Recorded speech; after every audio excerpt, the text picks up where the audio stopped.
That is what, there you go.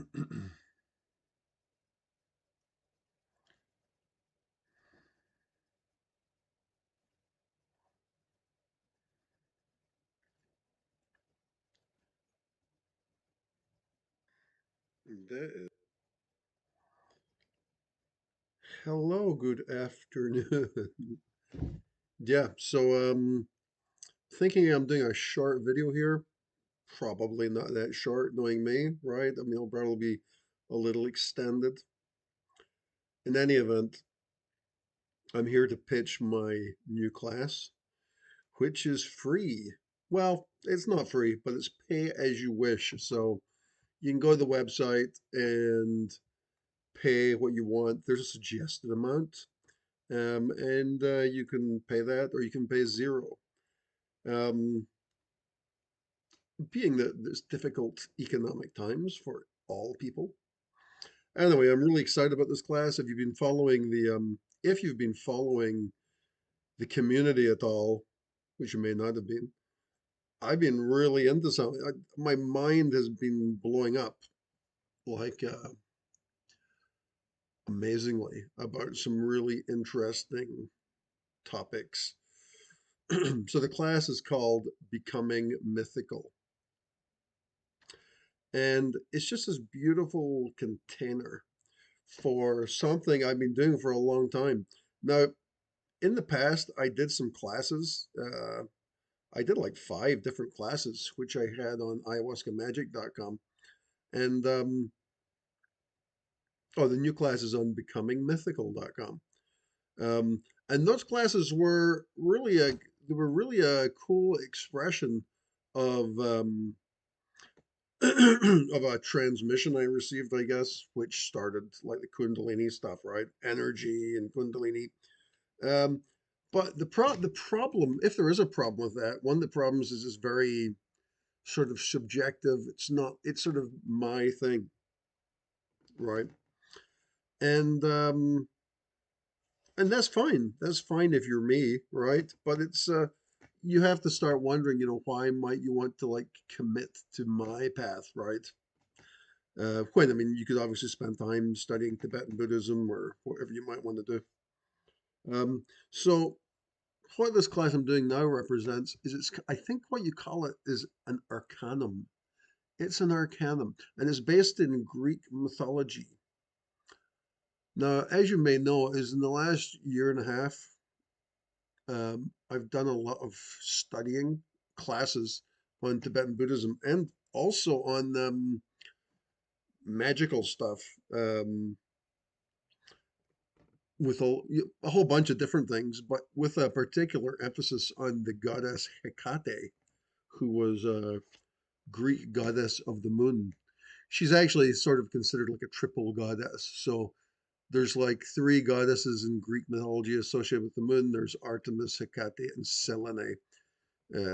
Artemis is kind of like the sort of earthbound, not earthbound, but she's kind of like the earth mystery of the moon.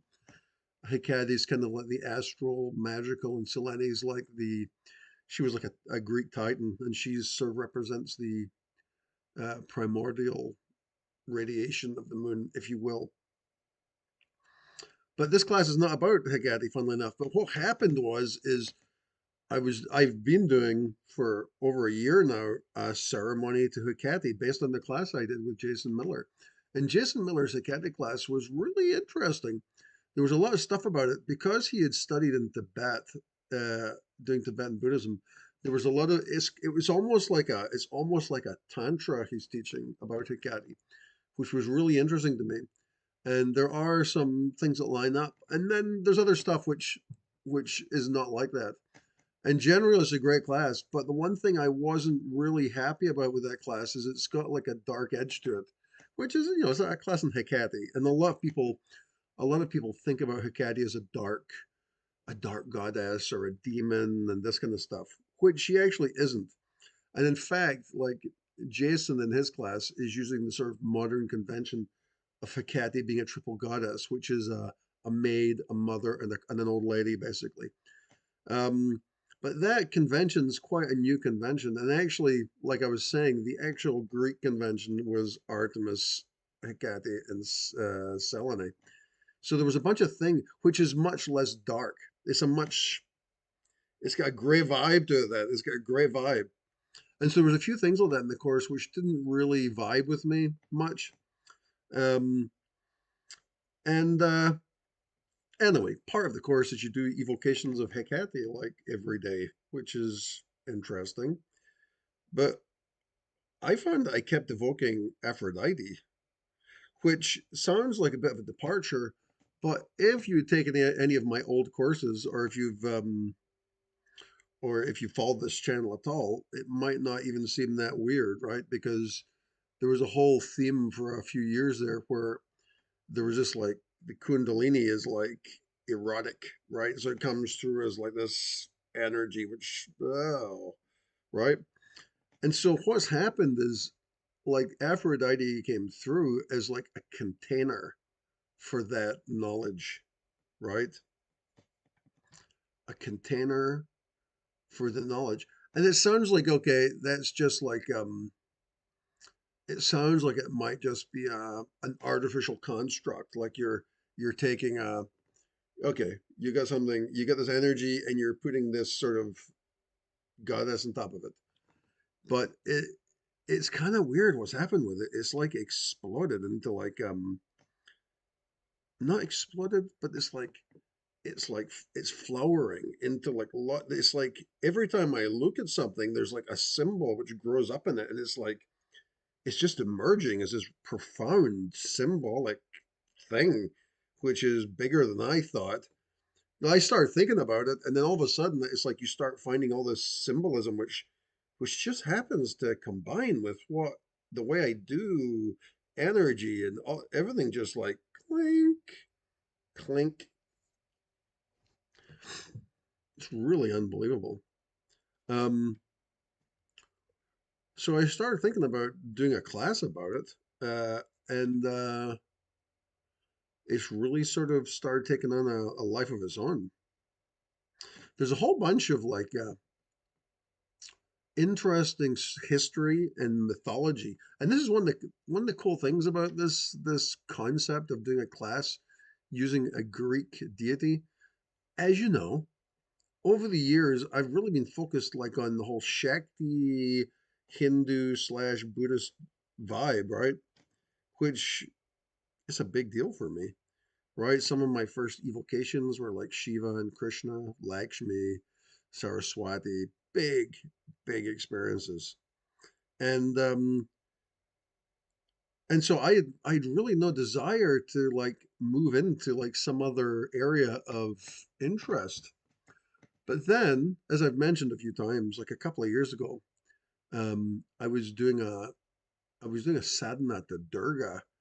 I've been working with this guy. You may remember I did an interview with this guy, Tomer, who's uh, who's like a tantra initiate in India, and he was giving me like with part of his group in India, they do like monthly mantras, and so there was a mantra for Durga, and so it was during the Natra, what's that called? Natra Sharti.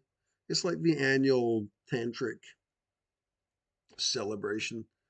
And there was like a mantra I was doing. And during the mantra, the Virgin Mary emerged, which I was like, what? I mean, it was like a visual. I'm like sitting there in bed, like meditating, and all of a sudden this big visual comes out of the Virgin Mary. And like, it's like something like factively, I really don't have much interest, right? At the time, I was not that interested in it. So it was surprising, right? But it did get me thinking, like, at the time I was thinking, okay, that emergence, it was pretty clear that like the Virgin Mary was like one of the petals of Durga. It was like this, it was like she's an avatar of this, whatever Durga is, right? That's what it is. So it got me thinking about other pantheons. And then, of course, the reason I did the Hecate class was because I started seeing Hecate symbolism everywhere. Like I'd be going down to the mall and like Hecate and Hecate. I'm like, what's going on? That's why I did the class in Hecate, just to sort of pursue the emergence. So Aphrodite emerged kind of in a similar way to the Virgin Mary, which is ironic. Um, I've mentioned this in the community. I probably mentioned this in my last video too, is that what's amazing about Aphrodite, who's the goddess of love and lust and magnetism and a bunch of other things, is that she was one of the pagan gods of Greece and Rome. In Rome, she became Venus, and we know of we got the Botticelli painting, right? I was talking about this in the last video, where she like the birth of Venus, and she represents it's like the Western. I've been calling it the proto-western Shakti. She's like the emanation of Shakti in the West, right? Because it's a universal force, and that's what she is. Um, in fact, you might put her into like in the Hindu pantheon, you get Parvati, um, Lakshmi, and the other one, Saraswati. They're called the Trideva, right? They're like the three petals of Shakti. And you can say the same thing about Aphrodite, Hera, and Athena. They're like the Trideva of the Greek pantheon, with Aphrodite playing the role of Lakshmi. Of course, there are differences, and one of the main differences is that the whole Greek pantheon is like so fluid for Western people because we've grown up with the language, right? It's very common under the myths are sort of like even I haven't read any myths of other than like in school or something, but you kind of know. You read it and you're like, oh, I remember what that is. It's like yeah. Um, so there's this emergence happened of of Aphrodite during an evocation of Hecate, and I decided to sort of like it was funny because it wasn't just an emergence; it was like I mean it was an emergence, but it was like a powerful flow, and it was funny because at the time I wasn't really connecting with Hecate that much, which was I've discovered since then that that was really because of the mother made crone thing. I mean, I just didn't connect to that. It just like it doesn't. This is one of the problems is that it's easy to get caught up in like cultural tropes like that sort of trio, which might not actually be accurate. And see, the moment I started like contemplating Hecate as Selene, Artemis, Hecate, boom! Oh wow, that's a powerful evocation. That's like unbelievable. And before I was just kind of like I wasn't really feeling it, And I did a lot of work with it because of the whole shadow aspect. But one of the things which is cool about Aphrodite is that she's and there's an interest. This is really interesting. There's like some interesting connections with Hecate. One interesting connection, but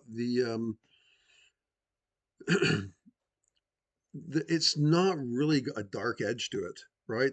One of the things I didn't like about the Jason Miller class is it gets into kind of like a lot of like baneful magic.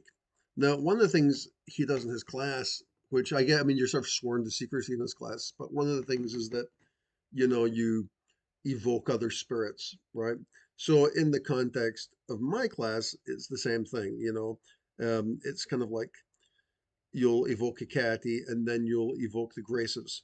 The Graces in the Botticelli painting, there's three women beside Aphrodite, and those are the Graces. They were there at the birth of Aphrodite, and they sort of represent three petals of her power, like joy and mirth and love and all this kind of stuff, right? They're like different rays of that emanation of divinity.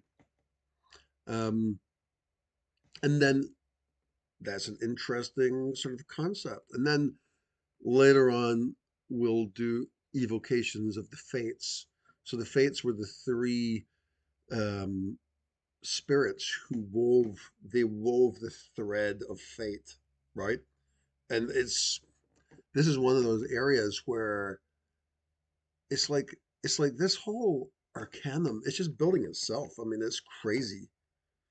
Um, if you go to becomingmythical.com, which is the website, which is Like I said, this is pay what you want. You can pay or you can just pay zero if you get no money, right? Because I kind of just want to teach it because it's cool as hell. It's just unbelievable how cool it is. Um, but if you're looking at it, it's easier to see this on the PC, or if you've got your phone and you turn your phone sideways. In the background of the web page, there's this huge like silk ribbon, like animated in the background. But that's the that was spun. That ribbon was spun by the fates, right? And it's part of a rhythmic wave, which is interesting. A rhythmic wave. What does that mean? Well, Aphrodite was born in the waves, right?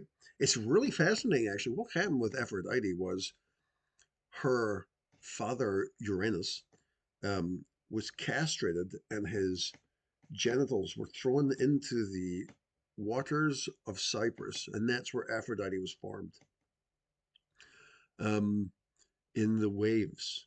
And so there's this sort of underlying metaphor in the class of the waves and what that means. And it's just amazing.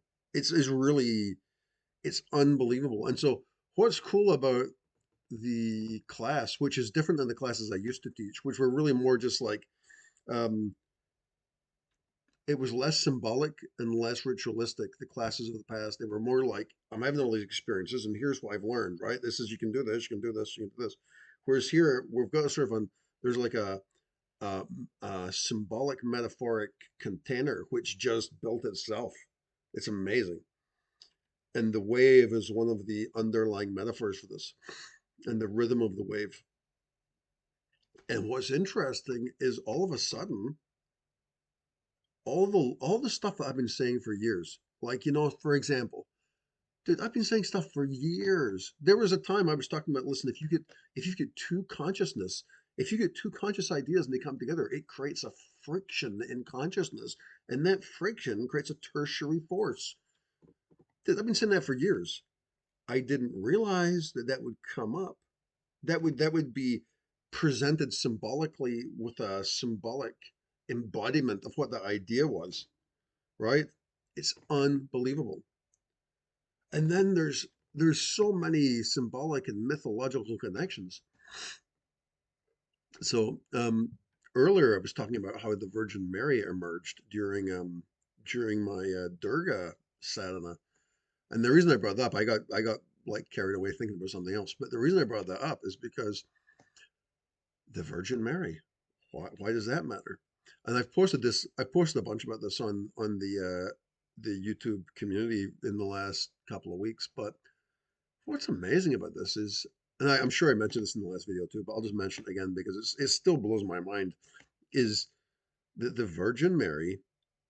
Well, what happened is when the Roman Empire started um, banning pagan gods, because there was like a ban on pagan gods, they decided to ban them, and because I think it was Emperor Constantine was wanting to move to Christianity, and so they started destroying all the temples of the pagan gods, in particular Aphrodite. They destroyed them.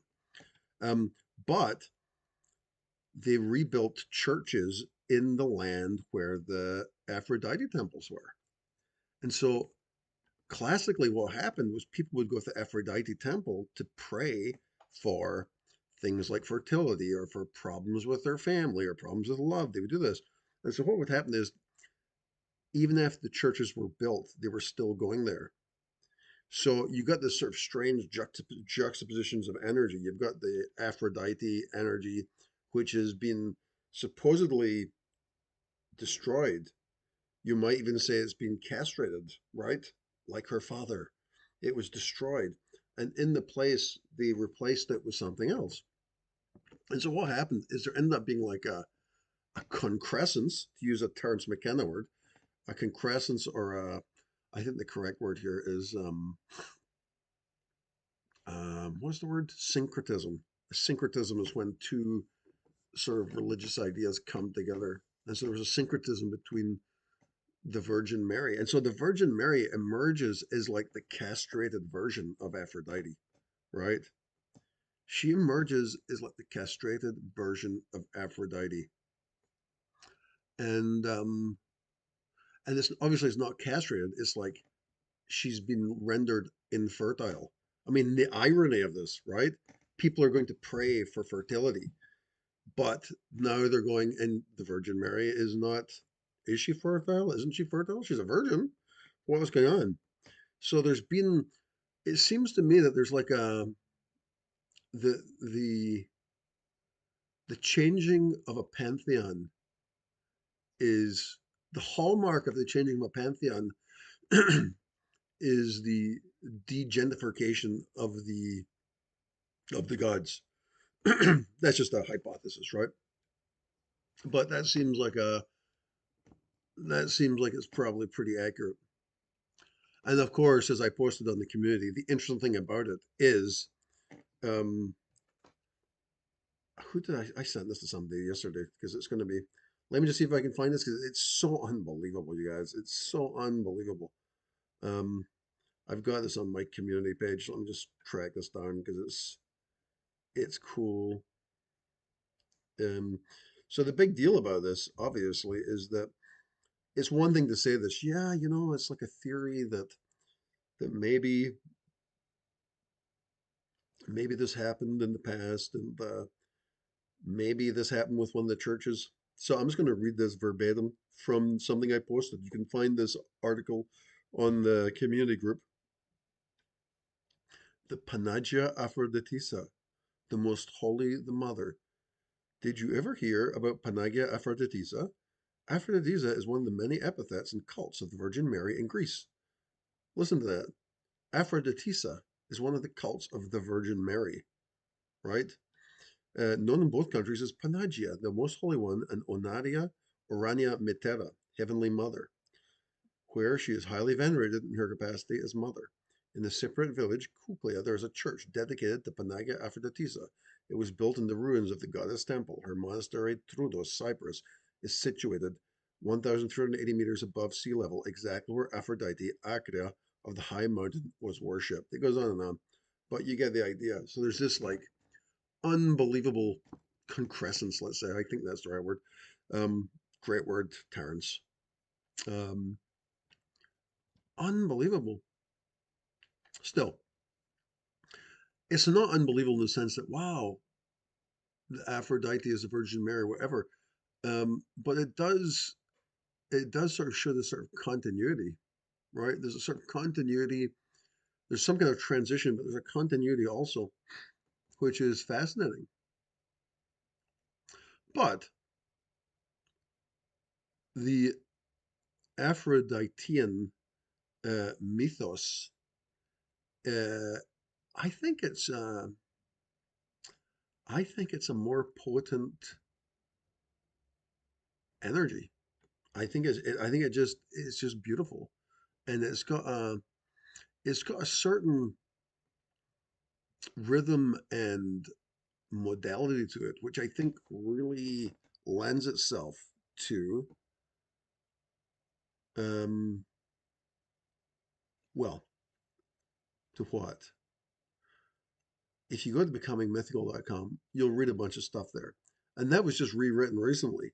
Originally, I was thinking of calling the class something like because the thing is the Aphrodite stuff, I mean, it feels like Tantra, right? It's like the perfect container for a tantric course. It's unbelievable.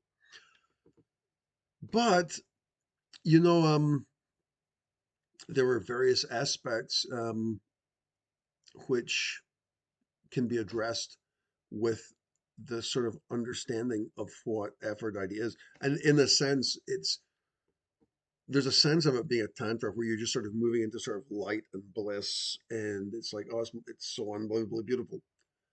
But to achieve that, I think there's almost like a